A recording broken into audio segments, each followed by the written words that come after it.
Rabbi shrah li sadri wa yassir li amri wahlul 'uqdatam min lisani yafqahu qawli. Ya Fattahu ya Alim, ya Fattahu ya Alim, ya Fattahu ya Alim. Bismillahirrahmanirrahim.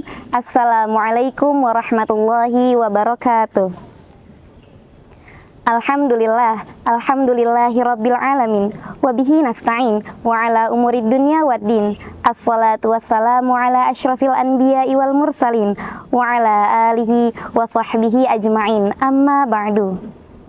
Pertama-tama dan yang paling utama, marilah kita basahi lisan kita dengan senantiasa berucap syukur kepada Allah Subhanahu wa Ta'ala yang telah memberikan kita begitu banyak nikmat, di antaranya yakni kesempatan untuk bertemu dengan bulan Ramadan di tahun ini. Salawat serta salam semoga selalu tercurah limpahkan kepada suri tauladan kita, Nabi besar Nabi Muhammad sallallahu alaihi wasallam, yang telah membawa kita dari zaman gelap gulita menuju zaman yang terang benderang seperti saat ini. Terang bukan karena lampu, terang bukan karena lilin, tetapi terang karena ilmu pengetahuan.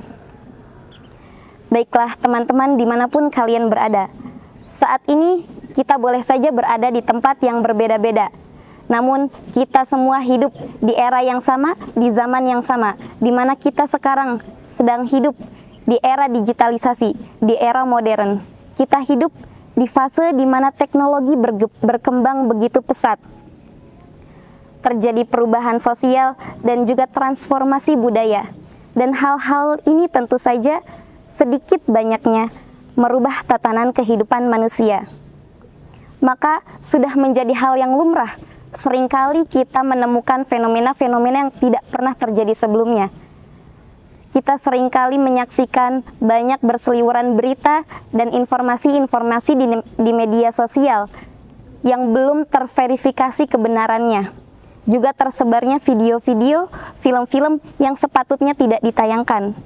Seringkali juga kita menyaksikan fenomena-fenomena di mana pemuda masa kini sedang mengalami krisis moral atau yang dikenal dengan istilah degradasi moral.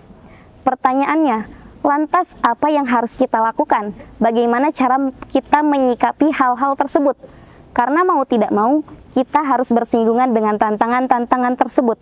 Kita harus menghadapi tantangan-tantangan tersebut. Maka bagaimana kita menyikapi tantangan-tantangan tersebut? Kita sebagai agent of change, kita sebagai muslim, maka sikap apa yang sebaiknya, yang sepatutnya kita ambil dalam menghadapi tantangan-tantangan tersebut? Nah, pas sekali kita sekarang tengah berada di momen Ramadan, yang dimana Ramadan ini merupakan bulan diturunkannya Al-Quran, sebagaimana firman Allah Subhanahu wa Ta'ala dalam surat Al-Baqarah ayat 185. A'udzu billahi minasyaitonir rajim. Syahrul Ramadan alladzi unzila fihi al-Qur'anu hudal linnasi wa bayyinatin minal huda wal furqan. Bulan Ramadan merupakan bulan diturunkannya Al-Quran sebagai petunjuk, pembeda, dan juga penjelas bagi manusia. Di ayat tersebut telah disebutkan bahwa Al-Quran merupakan hudal linnas, petunjuk bagi manusia, kurikulum kehidupan bagi manusia.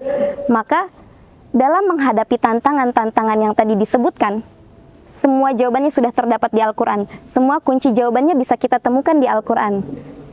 Salah satu contohnya yakni dalam menghadapi fenomena menyebarnya berita-berita yang belum terverifikasi kebenarannya.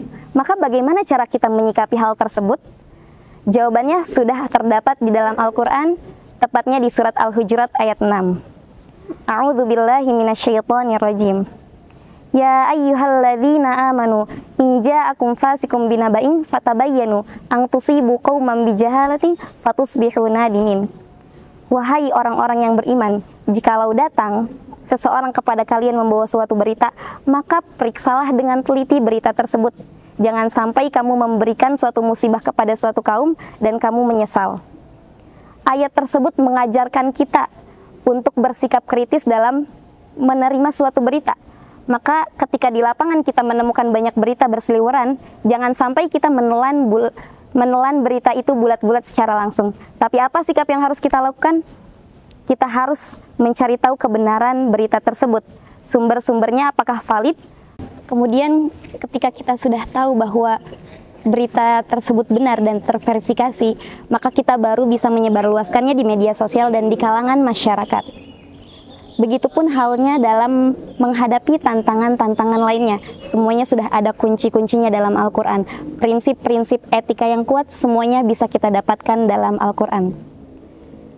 Lalu pertanyaannya, apakah kita sudah memiliki kemauan dan keinginan yang paripurna serta kesungguhan dalam mengamalkan Al-Quran? Maka disitulah PR besar kita. Bagaimana caranya kita memiliki keinginan dan kesungguhan dalam mengamalkan Al-Quran? Jika kita sudah memiliki kedua syarat tersebut, maka kita akan kembali melahirkan khairu ummah, sebagaimana dahulu bangsa Arab dalam keadaan jahiliyah dan turunlah Al-Quran sehingga mereka bertransformasi menjadi khairu ummah. Maka marilah kita sama-sama kembali melahirkan generasi khairu ummah ini dengan apa? Dengan sama-sama mengaplikasikan Al-Quran. Dan kita sekarang sedang berada di momen yang terbaik. Marilah kita sama-sama memperbaiki niat kita men-charge iman kita kembali, dan kita sama-sama mentadaburi Al-Quran, supaya kita bisa mengambil sikap yang tepat dalam berkehidupan. Karena apa? Karena Al-Quran merupakan kurikulum kehidupan kita. Usikum wa iyaya nafsi bitaqwallah. Itu saja yang bisa saya sampaikan. Semoga apa yang saya sampaikan berkenan di hati teman-teman semua dan bisa diambil manfaatnya. Khudhu ma sofa wa da'u ma kadar. Akhirul kalam. Wabillahi taufiq wal hidayah. Wassalamualaikum warahmatullahi wabarakatuh.